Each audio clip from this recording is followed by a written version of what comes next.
Another week of thinking about spiritual formation for sustainable justice work, right? I think that's been the theme we're going with. And many of you are in small groups throughout the week, studying some scripture and doing some activities. And what did we talk about last week, Judy? I forget. Last week, we talked about rest versus work. That's right, with Alexis Garrett. That was really nice. It was nice, but it was challenging. Yeah.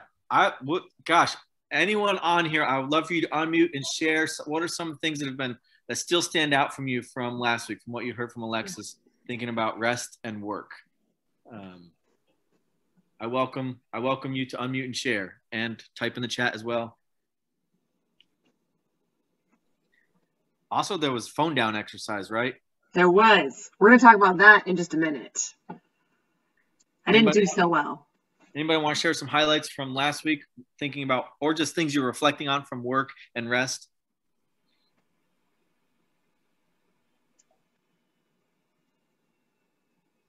Kate says how much better our bodies do with rest, like recovering. Yeah. About that this weekend, getting enough sleep. Yeah. So you got enough sleep then. All right. Way to go. Sometimes we don't realize how much our body needs it until we're not getting it. And then we're like, oh, shoot, this is not good. It is not going well. Glorious indeed. How about work? Anybody feeling that this week?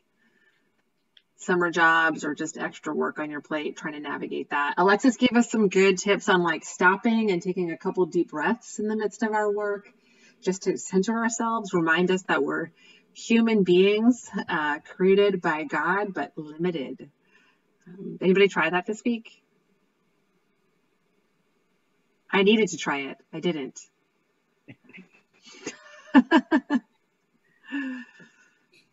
Yeah, I found that to be helpful to process through that, like what does it mean to even take like mini breaks throughout the day just to sort of recenter and refocus. There's like Colleen's little check-in, like, hey, how am I feeling right now? Like I could take a break and like rest and like have that rest be productive to help me sort of recenter and refocus. Yeah. Solid. Yeah, well, hey, I think, if you weren't here last week, Alexis gave us a challenge to do a phone down exercise, basically to like detach a little bit from our phones. And there were a couple different options of how you could do that. You could set timers on your apps. You could leave your phone in another room for a while. You could put your phone like across the room when you went to bed and not kind of fall asleep while scrolling. So we're going to just go to breakout rooms for just a few minutes and share quickly, like, how did it go? Or maybe it didn't go. Share about that and what you're thinking about now for in terms of phone down, right? Because it's not like you only had this one chance. You get another chance. So we will send you to breakout rooms right now.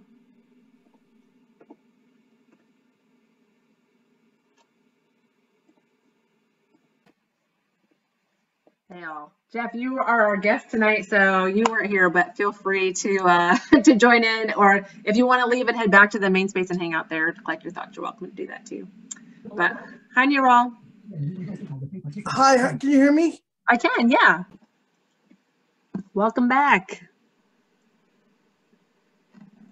Welcome back in. Ooh, that was fun. I just met Anna. She's in Florida, and it's even hotter there than like the rest of the world.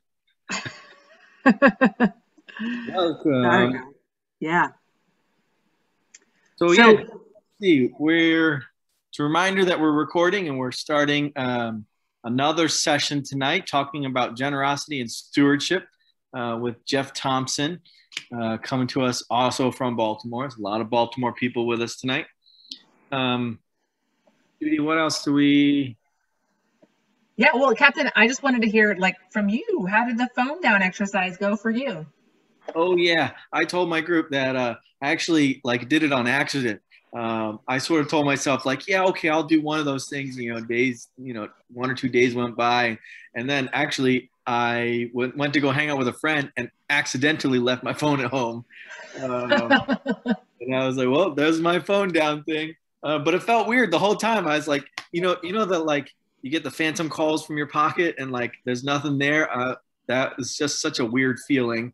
And like just walking, I was like, oh, there's no phone hitting my leg. I was like, what's happening? That's crazy. But yeah, it was great. And I had to focus on my friend the whole time. I couldn't, I didn't even know what time it was because that's my time source. So yeah. How about for you? How was it for you?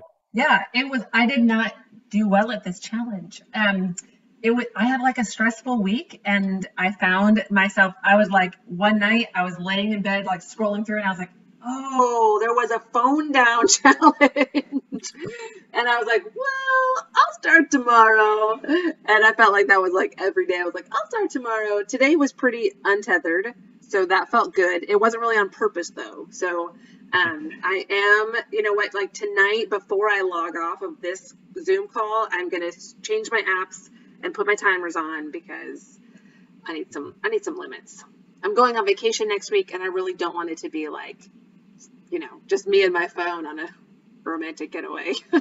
So the timers thing sounds neat. Anna was just telling me about it. So, she puts timers on her apps and tells her, look, oh, you got 10 minutes left on social media or whatever. Yeah. It's disappointing every time, but then I'm like, okay, this is good. And I'm also always like, oh my gosh, that time just got like sucked up so fast.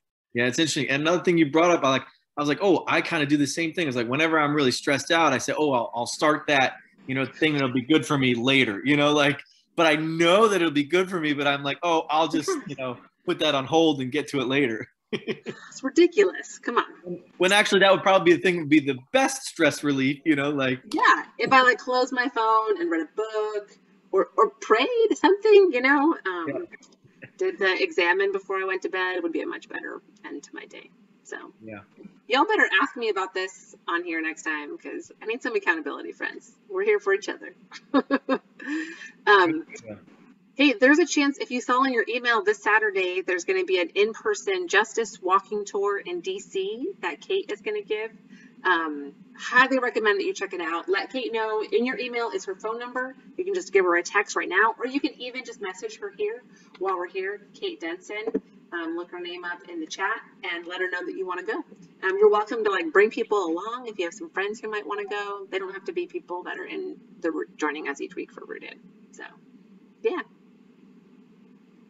Oh my gosh, Judy, I got somebody at the door with some packages. Okay. Not just packages, one of my neighbors. He's a good guy. And he can see you that you're ignoring him. You should go get the package. I'll be right back. Okay. Guys, I'm just so happy that I'm going to remove the spot. Well, I'll leave it here. We can look at Captain's empty couch. We're just, having our real life here all together. Yeah, I highly recommend doing the walking justice tour with Kate. This is she does this. I've heard great things about it. I'm going to be away, or otherwise I will be there. Kate, anything that you want to unmute and tell us that would be good for people to know before Saturday? Well, anyone is welcome. I think it will be really fun. I'm a licensed DC tour guide, so I promise I know what I'm doing. And Kate, how does one become a licensed DC tour guide? Oh, it includes a class and a test and paying some money so that you can wear a badge. But yes, I will also make sure you have a place to park. So I think if the anxieties are about how do I get in or what would it be like, you can park at Union Station, or if you want some personalized parking help, I'm always happy to help with that as well. And we put it in the evening so that it would be cooler. So hopefully that will make it also a little bit more attractive. But family is welcome. I invited a bunch of people from my church. I think it's going to be a fun time. We'll look at the Japanese internment memorial. I mean, fun time. We'll also look at some really tough things. So we'll look at the Japanese internment memorial, the presence of Columbus in U.S. history, the site of protest all over the Capitol, but especially near the Capitol lawn, and obviously the insurrection. We'll talk about that, and slave markets on the National Mall. So, yeah, Yeah, it's certainly like a good overview of what does it look like to look at we call it the monumental core through the lens of justice. Yeah, such a good moment to be doing this tour. So thank you, Kate, for offering that. So let Kate know if you're going to be there. And if you have any questions, she's going to be on the call all night. It's a good time to get her. Hey, Captain, what'd you get? What were your packages? Welcome. Yes. So my wife's having a baby pretty soon. And one of our neighbors who wasn't able to make a baby shower that was on Saturday came over with a whole bunch of gifts. Really nice neighbors. So they're always looking out for the house and the car. And like, he likes to have a whole bunch of, people out in his backyard for barbecues and stuff. So I should probably hang out with him throughout this summer. Yeah. Cool. Yep. Cool. Shall we bring Jeff on? Yeah, let's do it. All right, Judy, thanks a bunch. All right. Hey, Jeff. All right. Hello, sorry. Jeff. Welcome, Jeff. Hey, hey. So, Jeff, I don't know if I told you this, but I wanted to ask you a question to start us out here today. Okay. I wanted to ask you, who are you in this moment today? Man, you know what? Part madman. Yeah. That's probably, yeah. That would probably describe me today. Madman. Part madman. Do you want to spell that out for us? Yeah, M-A. No, so I got 4 little ones, and my wife's in Atlanta. And, you never know how much you miss somebody until they go on. And then the kids are like, I feel like I'm like the substitute teacher. It's just like the teacher's gone, let's all just turn up. And so, yeah, they've kind of been turning up. Nice. Madman would be good. So, but you're on this call and your kids are in the basement? Well, someone came over. I guess my wife felt bad and she's like, come over, rescue my husband. So yeah, somebody's downstairs with them right now. So. That's great. Well, so glad you could be here with us tonight. Yeah. So, Jeff, our relationship goes back to undergrad at the University of Delaware. Yes. And I believe, I think you were like a year behind me or something. A year behind you, yep. Yep. And so Jeff was really involved in the athletes InterVarsity at Delaware. I was really involved in the undergrad fellowship at Delaware. And we had a blast just hanging out with each other and going back. Jeff, one of my favorite stories that I remember of you is you had gummy worms. Those were your thing. And you called them power-ups. And you always had them. And whenever you would see something, oh, you look like you need a power-up, and you would just hand them a gummy worm. But I remember you were doing that during finals one time. You were just walking around during finals week, and I got a knock on my window of my dorm room. It was like you and Jimmy Hall. You remember that? Yeah. Jimmy always used to just wear a blanket. He wore clothes under, but he'd always have a blanket and on. Sandals, yeah. And sandals. And he would just walk around campus like that. But you came with your power up, and I got to take a study break, and I got powered up. But those are good times. Lovely. So, Jeff, I think that's sort of related to our topic tonight, generosity and stewardship. And I just was thinking about you in that regard and how you were like sacrificing your time that could have been for studying to go and be with other people and give them a study break and encourage them in their studies. So that's why I thought of you for tonight. How's that sound? Sounds good. So, Jeff, let's just start out.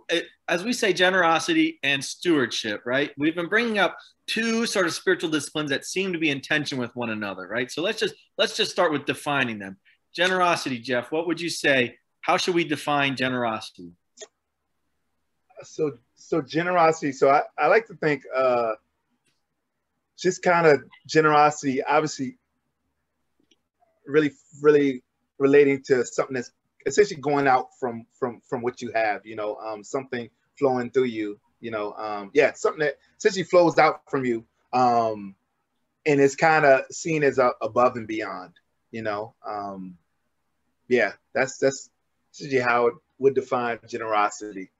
Yeah, and I think even people think about generosity like it's like literally just giving things, right? Yeah. Either money or stuff, right? I don't know about you, Jeff, but I've always experienced that the sort of a wealth and power dynamics, like essentially those who are not as wealthy tend to be way more generous than those who might be more wealthy. Yeah. Mind you, some of that has to be done on percentages, right? Because someone who's really wealthy, you know, like Jeff Bezos or something, can give someone $1 billion, and it's really like me giving someone $10. Yeah.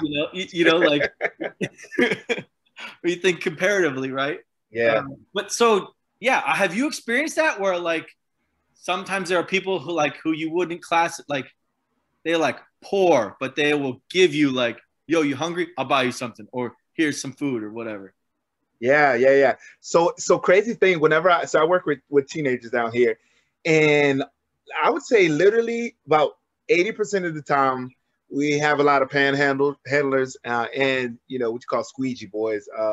You know, they come up and want to, you know, wash the windows, but we have quite a bit of panhandlers, and they always ask me for money. I need money to get here, but they always give folks money. Like they'll pull out like dollar bill. I'll pull out quarters sometimes. They'll pull out like dollar bills, and I'm like, oh, you don't have like, did you just ask me for money? You know, but yeah, I definitely see that. It's kind of intertwined where you have like, you know, a grandmother who hardly has any money, but somebody needs a place to stay, and it's just like, all right, well, like here's one person I got to feed, and I gotta, you know, but hands down, man, that's true, bro. Yeah, definitely. Yeah, I used to hang out with some guys at the homeless shelter, and every time I'd be walking around with them and they see someone else on the streets, they'd be like, oh, let me get, you know, that's my last $1, here you go. Like, oh, gum, you want some gum? I'll give you that, you know, like. And they're like, I asked the one guy, like, why do you give them money? You know, they're just gonna go like buy alcohol or something, you know. And he's like, well, you know, I just know what it was like to be on the streets, because those guys literally were living on the streets. And he's like, and I was always really grateful for that person who gave me $1, even if I went to use it to go buy alcohol. Like I was really grateful for that. So like they just want to give back, and I like, oh, interesting, you know. So I guess it's thinking about like not being like not letting your money rule you and your decisions. So that's generosity. What about stewardship, Jeff? What can we say about stewardship? Yeah. So dealing with stewardship is just essentially, just how you use and how you're taking care of something that you have. You know, it's how I view stewardship. Yeah, I like that. I mean, simple. I think back to where is it? Genesis, right? When God basically gives us the command, be fruitful, multiply, and have dominion, right? Like, and I think people have interpreted the have dominion as like a powering rule over, but I think it's more like rule or be caretaker or gardener, like God would, right? Like just care for. So I think stewardship operates similar to that, right? And stemming from that. So, Jeff, let's see if we can name what's the tension between generosity and stewardship. How would we describe that? In terms of tension, in terms of well, it's, you know, the thing I often think about is like some people say like, oh well, I'm trying to save up, like steward. I'm trying to be a good manager, like of my money, and so if I give $1 to a homeless guy and he's gonna just go buy alcohol and get drunk again, that's not good stewardship, and it's bad generosity. So does that feel like a tension in there for you, or? Yeah, I mean, I honestly, so I think just aspects of like stewardship and generosity, like they go hand in hand. You know what I mean? Like I think when it is kind of at tension with one another, or when they don't work well, is when people try to separate them. You know what I mean? And so in my mind, to be generous, you know, I think you have to understand stewardship. You know what I mean? Like you have to understand the roots of, like, I feel like biblically, you know, biblical generosity, I feel like it flows from an understanding of stewardship, you know.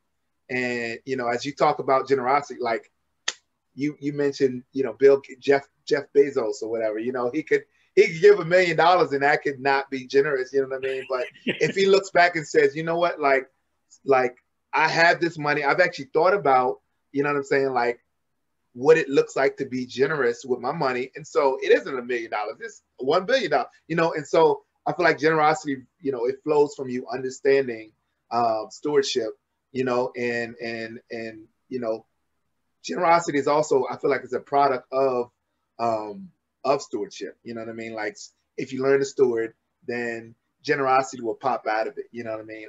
So yeah, I think they go hand in hand. And when we separate them, is when, you know, they I feel like when they're not genuine. You know what I mean? If I haven't thought about how I'm gonna steward my money or steward my time, and I don't understand what that means, then I can't truly be generous. You know what I mean? And you know, same thing. If I'm just, you know, like acting on what I believe is generosity, you know what I mean? I feel like it just needs to be grounded. It's all focused on me, you know? So yeah, it's hard to separate them in my mind, you know? Yeah, I mean, I like that. I think you said something along the lines of like, if we truly understand stewardship, then we're sort of inclined towards generosity. Yeah. Right? Like, so unpack that a little more. Talk more about stewardship. What did you mean by that? Like understanding some of the deeper value, biblical idea of stewardship. Yeah. I mean, I think when you think about stewardship, what are some things that come, you know, you think about time, you think about money, you know, you think about your voice, you know, and so like the basis for me utilizing those things and you know, freely giving those generously is understanding from a biblical standpoint. It's like, yo, those things aren't mine, you know, like my voice, my language was loaned to me, you know what I'm saying, to steward well, and I can be generous because it was loaned to me and it was loaned for a purpose. My time, you know, was given from God, you know, to steward well. And so because of that, I'm not just going to spend it on myself. Like, no, it was a purpose for it, you know? And so all of it's rooted in, you know, I believe, you know, God gives lavishly, he gives generously. He has, you know, so much of just description of what Christ has come to bring and who he is like abundance and a full life. And so I feel like those who have tasted that, you know, lavished on them, but also have like a view for like, okay, here's what it's for, are able to be generous in a way that like, you know what, a way that the world isn't, you know? Because I've tasted grace in a deep measure. I've tasted love in a deep measure. You know, I've tasted, you know, just aspects of like thinking like I wake up every day with a new 24. And so like from God, you know, and just having a view of just like, man, this is given to me lavishly from God. And so I'm able to like, boom, boom, boom, boom, boom, you know? Yeah. Yeah. Well, I like what you were saying was like sort of this recognition that all things come from God, right? Even back, you know, we're talking about in Genesis, like God literally created everything and then gave it to us and said, here, you take care of this. And so I think you just were expounding upon that same thought of like, well, everything still comes from God and we're just cherishing it, enjoying it, and stewarding it, right? And like sometimes that stewarding involves like giving it away to those who don't have or those who need. That's kind of an interesting concept of thinking about like, because I think, you know, where we mess it up as humans is we then try to hoard stuff and collect it all and take it in to be ours, you know? Yeah. I was hanging out with my little nieces. I don't know if your kids do this, but you know, like what did she have? My niece Emmy, give her like a lollipop and she like grabs it, puts it in her mouth and just kind of like runs away with it, you know, like, oh yeah, I've got something good, you know, and then he grabs a couple more lollipops and runs away with them, you know, like sort of this idea of like, you know, just hoarding everything that's good, like, oh, you want it for yourself. But I heard someone talk about this quote saying, oh, the best things in life are meant to be shared. It's like, what would it be like, you know, like, okay, I'll have a couple licks of that lollipop and then pass it off. And, you know, not that it's gross or anything, but, you know, the idea behind that. Perfect scenario for COVID. Yeah, man. Yeah. So, that's great. So, Jeff, how do you see generosity and stewardship playing out in your life, especially with 10-12 sports? Like, how do you see it playing out and happening for you in your work there? Yeah, I'm gonna tell you. So personally, I believe so. Just, I mean, I'm not gonna go into my full upbringing, but I would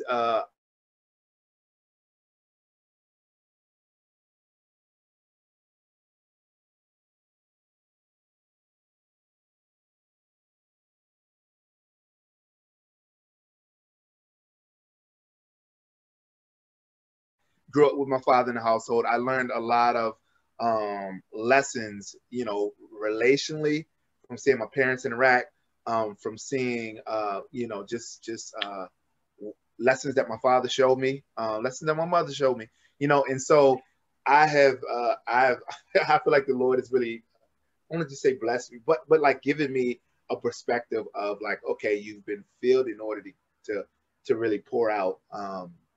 And so that has been something that's been heavy on my heart of just like, what does it look like to be the good, a good steward over like the upbringing that you were able to have. And so that's big for me personally. And just gives me another vantage point to say, okay, like, all right, well, like you've been filled for this, you know what I mean? Yeah. In a very practical way, you know? And so so yeah. Do you then find yourself as like sort of a father figure for a lot of these guys in the program? Yeah, I do. And essentially like an advocate, like we have a couple, I mean, we have a couple of we have some young men that are newly fresh, just having kids, and just being able to say, you know what, like there is something rich about you planning to be a full-time dad. You know what I mean? I know like majority of your friends, like they, you know, they get the kids on the weekend to play, to put them on Instagram and stuff like that. But like, you know what? Like you are, it's something about like your kid just needs you around, you know what I mean? And fight with all that's within you to be in their life, you know, and to plan to be in their life full time. You know, it's just kind of just stuff like that. But yeah, father figure, and just saying, you know what, it's worth thinking through what kind of father you want to be to your child, what kind of husband you want to be, you know, all of that, you know. So that's cool. So yeah, and so that's what it looks like personally, but also, you know, I mean, we talk about like redistribution and things like that. I mean, our area in West Baltimore, I mean, if you're from West Baltimore, you very well notice. I mean, we resources wise have always been kind of, we get kind of the crumbs, you know. Our youth, our families, they it's kind of a dividing line once you get over Martin Luther King Boulevard of just like, all right, resources stop there for the most part, you know, and you're all kind of grappling at resources in the west side of Baltimore. And so one of the things that we are very serious about doing, if you ever come to our program, we want to do things in excellence for our young men, and particularly saying, you know what, like here's what it looks like to be just good stewards of what we have in terms of really providing that for our community, you know. So that's something that the Lord really pressed on my heart, continues to press on my heart, you know. So that's cool.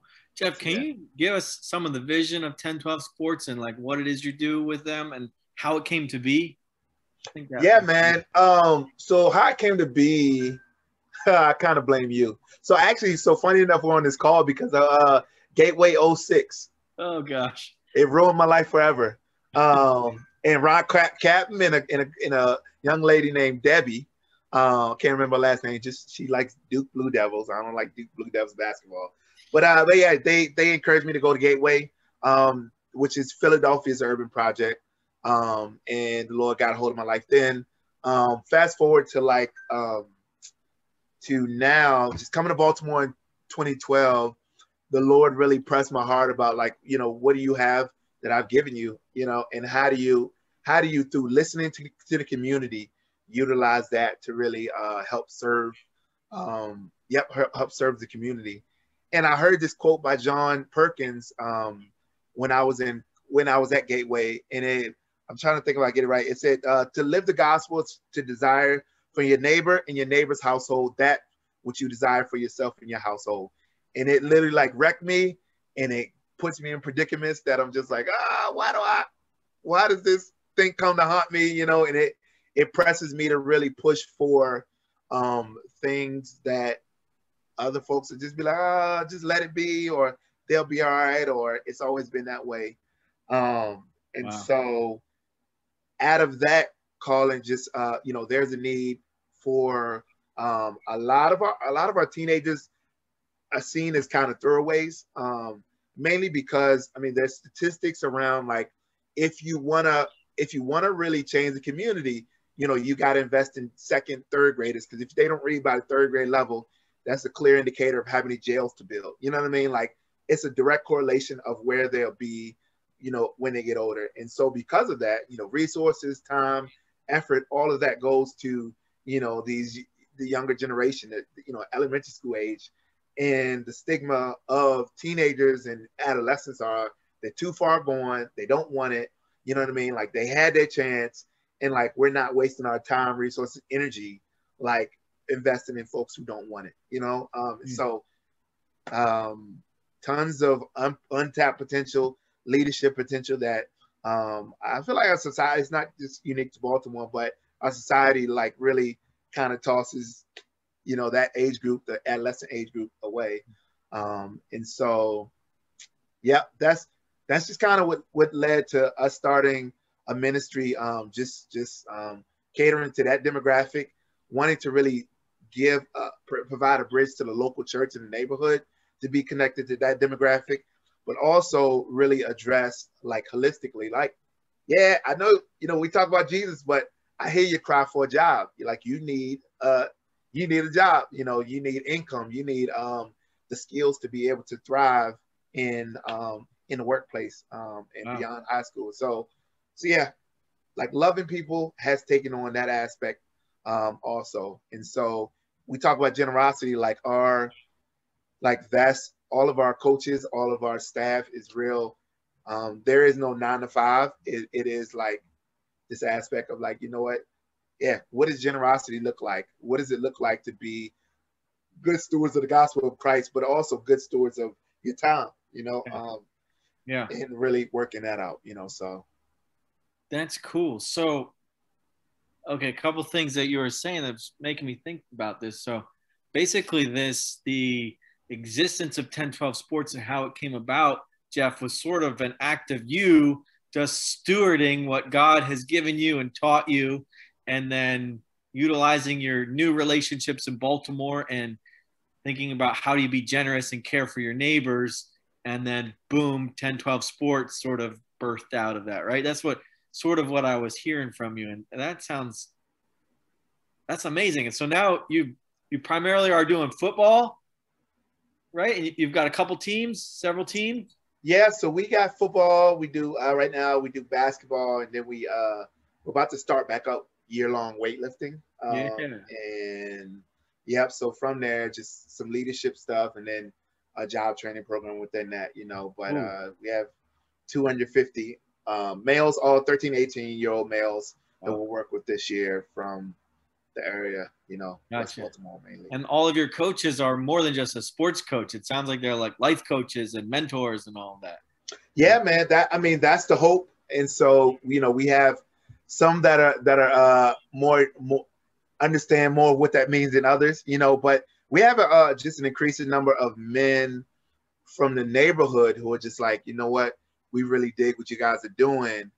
And like, all right, I know I need to grow in this, in faith wise. And I know I need to grow in terms of what it means to be a mentor, but this is the community where I feel like this is going to help me to really do that. And so we have an increasing number of just men that we're just like, all right, we're like, come and, like grow beside our young men, and then give them access to your life, in that process of you growing in every way, spiritually, socially, mentally, emotionally, in all these ways. And so that's been a huge blessing.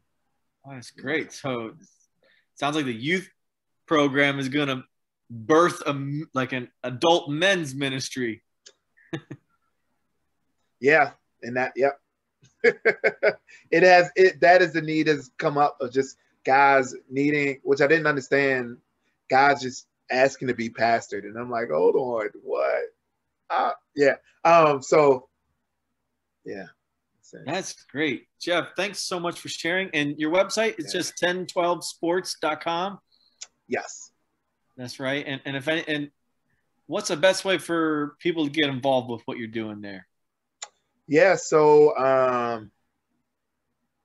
pretty much email us, jeff@1012sports.com. But we have until the mid-July, we have volunteer opportunities on Saturdays if you want to come and volunteer. Other than that, we have if you would like to look into what it means, what it looks like to intern, whether it is the rest of the summer, next summer, or year round, then feel free to talk with us. Other than that, we have different volunteer opportunities that, whether helping out with admin stuff, we have a basketball season coming up, weightlifting, if you're interested in that. Yeah. So cool. So so it sounds like anyone, probably easier for all y'all from Baltimore. Seems like a lot of Baltimore people on this call. So you can get in touch with Jeff directly, and check out the website 1012 Sports and see what else they have going on. It might even be fun for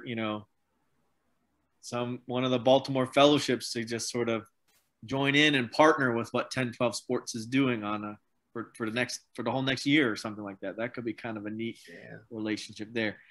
Jeff, I could probably ask a million more questions and hear a whole bunch of stories. Jeff loves telling stories, but let's open this up for some question time. Does anyone have any questions you want for Jeff? Or Judy, we want to do a quick breakout.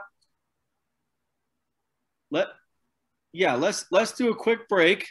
We're gonna just go back to the trios. Maybe we'll go back to the same. We're just gonna be random, Judy.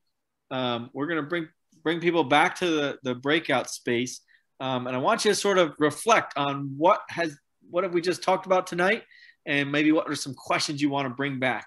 And Jeff, if you're able to stay with us for another 10 minutes, we'll break for like 2 or 3 minutes, and then we'll come back, and hopefully we'll have a handful of questions or some reflections for people to share with you. And Jeff will put you in a breakout room too, so someone can get paired with Jeff. How about that? All right, Judy. All right, we'll just take a couple minutes in breakout rooms. Solid.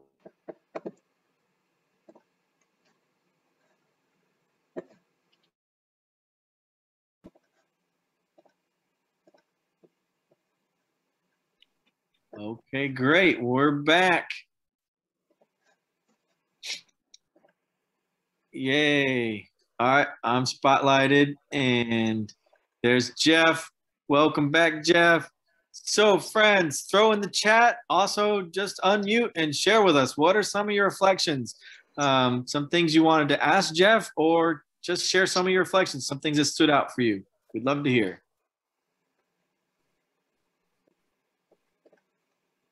Or you could call out one of your friends in your breakout room.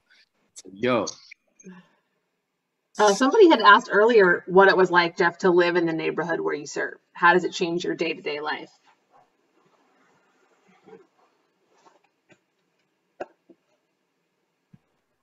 Yeah, you know what? So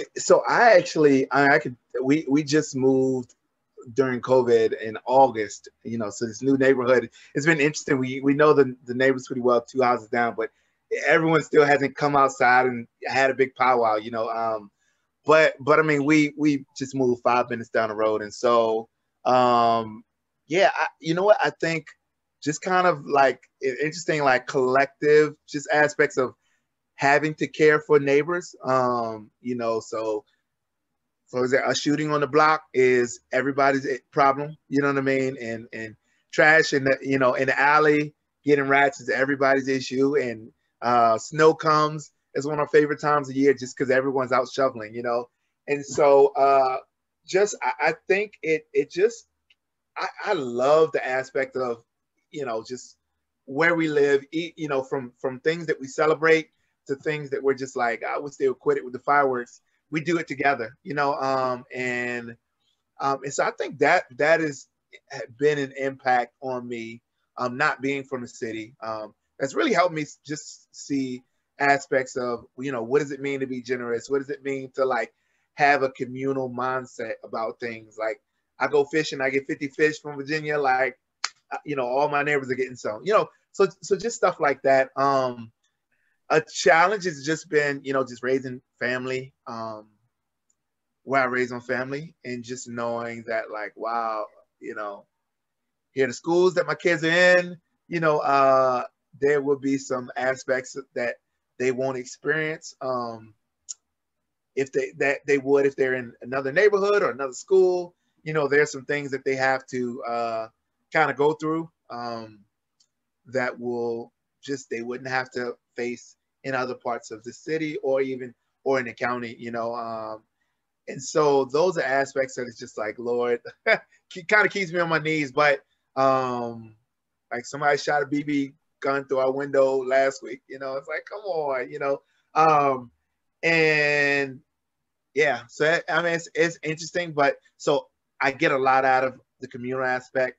I mean, there are some aspects of just like, you know what, like this is a chance to trust God and to say, you know what does it mean for us to be a part of this community and sharing with what God has given us as a family unit and as resources to really be a blessing in the community. So, yeah. That's cool. I appreciate that. Thanks for sharing. Yeah. Any other questions anyone had or reflection you wanted to share with Jeff? Welcome you. Raise your hand, unmute, jump on in.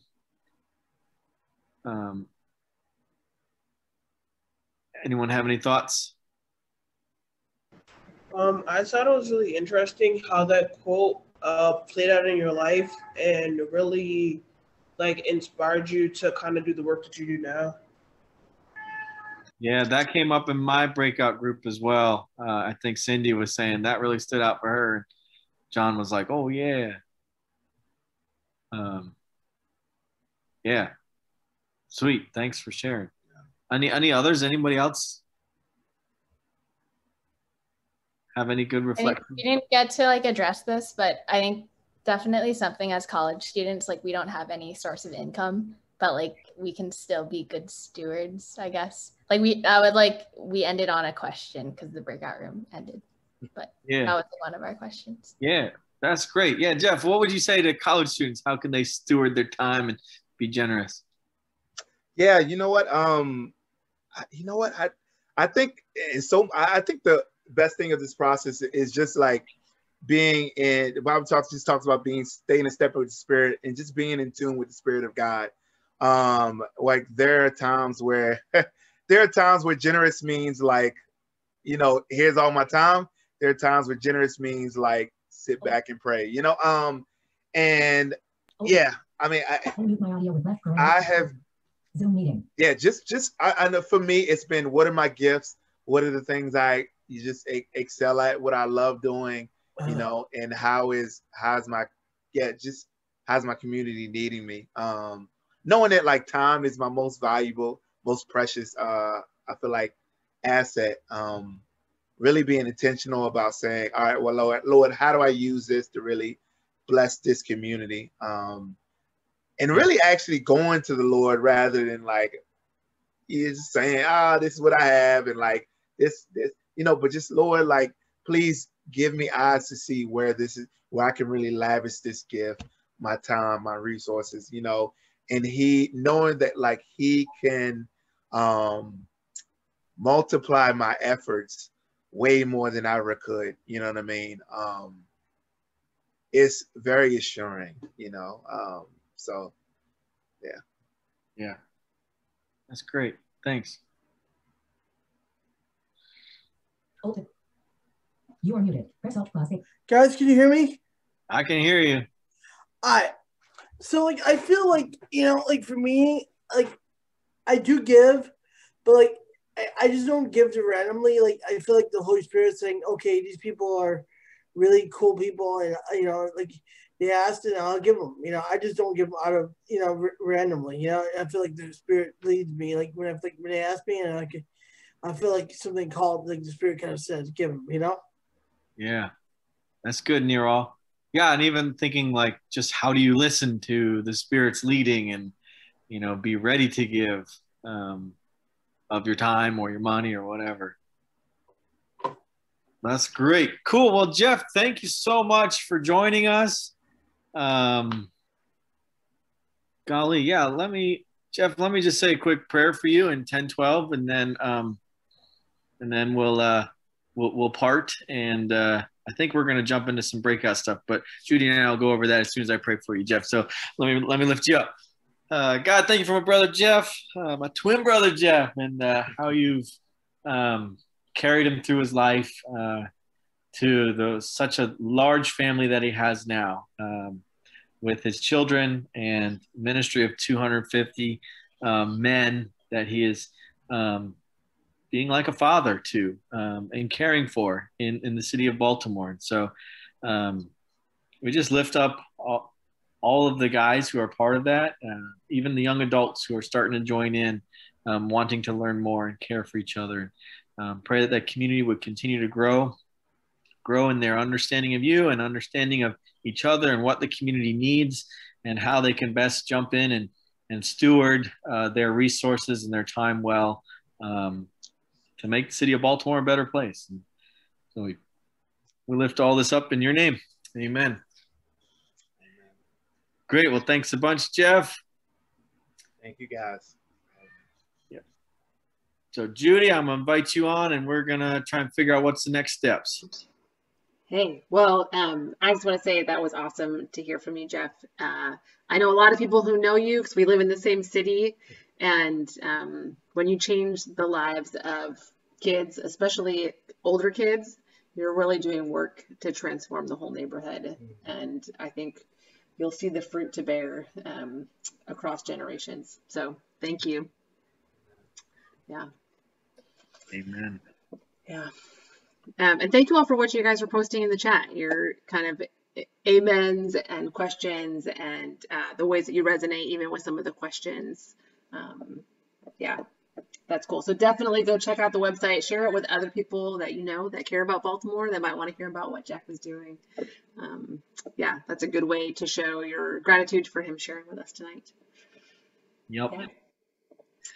And so this week we have an Explore Generosity challenge for everyone, right? How do we get those out? Yeah, I'm gonna post it in the chat. Post it in the chat. Yeah, give me 1 second. Let me grab it. And we'll throw it out in an email for everyone too, right? Yep. Solid. So that challenge is, do some reflection. Basically kind of like what Josh was saying. What are my gifts and talents? And even thinking about how did I learn to value generosity and stewardship? What did I sort of inherit from my family in that regard? And then, thinking about who's around you that you want to spend more time with or learn from, and how can you do that? How can you put the time aside, put the money aside to be able to care for those around you, or join in and volunteer with an organization around you? Maybe 10-12 sports would be a spot you want to try and plug in with. Yeah, I found that like being generous it takes its discipline, not just in thinking about like what you want to give, right? But also to like pray and listen to God about like where to give and what that could look like. Like sometimes I've gone into like thinking, oh, I should be generous in this way. And then realizing like, oh no, God actually wants me to give my money and my time. Yeah. One of the quotes that I think about a lot is I had a friend who would say, you can tell me what you value, or you can just show me your checkbook and I'll tell you what you value. I was like, oh, deep. I mean, I don't know if this generation probably doesn't even have checkbooks, but show me your Venmo. Yeah, but that's the thing. Like, let's look at your calendar, right? Even how do you spend your time? That's going to show you what things you really value as well. How you're doing that. Time and money; those are the things you value. And so, I think there's something about like thinking about others in those places that really shifts our value to like, oh, God is my deepest value, and God values other people, right? It's loving God, loving others, right? So. Recentering some of those. So anyways, those challenges that we'll be getting out to you, there's the link there. So Google Documents, also on the, what do we call that? Our table of contents. Contents as well. It'll be there. And we'll talk about it next week, right? We'll like get to share some stories with each other about what God is saying about generosity. And that's not to like do any kind of comparisons or make anybody feel weird about it, right? It's because we all know, just like me and my phone issues, we all need help in walking into what God's inviting us to. Yep. And we're all on this journey together, trying to figure out how to be more holy. Amen. Solid. Yeah. Yeah, let's go to breakouts. Space to debrief. Yeah. I think maybe John was going to pray for us to close us out. John, are you up for praying for us? Yeah. Okay, let me find you and I'll spotlight you. Very thankful for Jeff. I don't know if you're still here, but you just reminded me of somebody living out Micah 6:8, to act justly, to love mercy, and to walk humbly with God. Thank you for sharing your life with us and how God has led you to be generous with yourself, your time, your energy, your resources, acting justly and loving mercy to care for other people's families as you would want your family cared for. I think that's a great way for me to sum up what God's calling me to do, to think about how do I be generous? How do I begin to care for those around me and those families I know and don't know, the neighbor that I feel close to or the neighbor I don't feel close to, and your humility that what you have is God's, which is kind of the basis of humility, that you give because God has given you. And may that be true for my life going forth and for the rest of ours here. So thank you. We uplift again Jeff before you and his ministry and what we've heard tonight.